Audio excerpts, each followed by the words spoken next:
Ommaviy axborot vositalari to'rtga bo'linadi.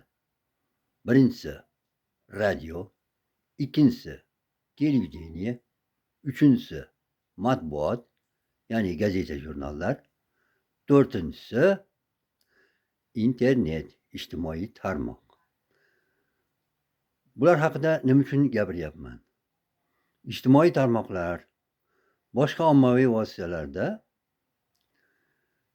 har xil bo'mag'ur gaplar, so'kinishlar, yomon narsalarga da'vatlar umuman qo'llanilmasligi lozim.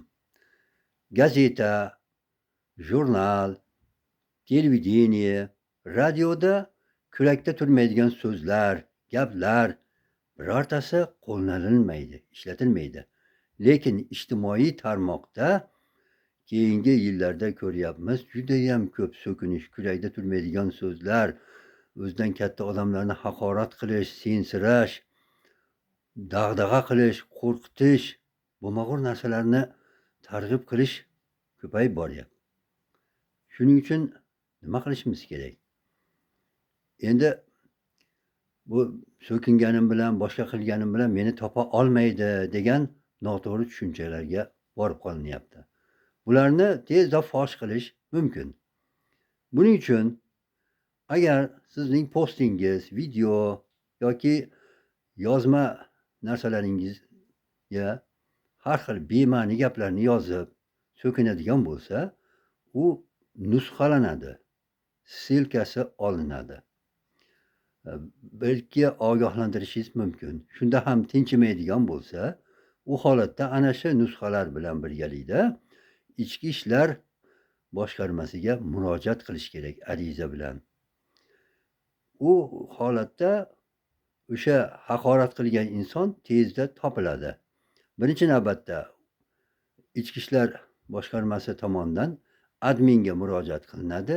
Admin o'sha haqorat qilgan odamning telefon raqamini, tug'ilgan yili, kuni, oyi hammasini aniqlaydi va uning qayerda yashashi, haqiqiy ism familiyasi oshkor bo'ladi.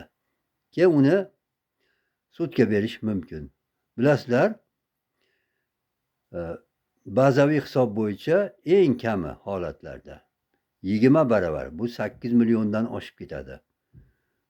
Mana shunday jarima solinadi. Undan tashqari haqoratlangan inson ariza berib, mening ma'naviy, moddiy holatimga putur yetkazdi deydigan bo'lsa, bu miqdor yana ham oshadi. Ba'zi bir holatlarda ko'ryapmiz, 100 million, 200 milliongacha jarima to'layotganlar bor.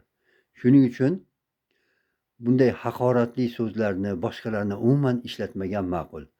Endi ishlatayotganlarga keladigan bo'lsak, ularni bu holatda qo'yib bo'lmaydi. Demakki, bir ikki ogohlantiriladi. Unda ham o'ziga kelmaydigan bo'lsa, bundan to'g'ri xulosa chiqarmaydigan bo'lsa, bu holatda albatta ularni tegishli joylarga murojaat qilish kerak va ularga yetarli darajada jazo tayinlanishi shart.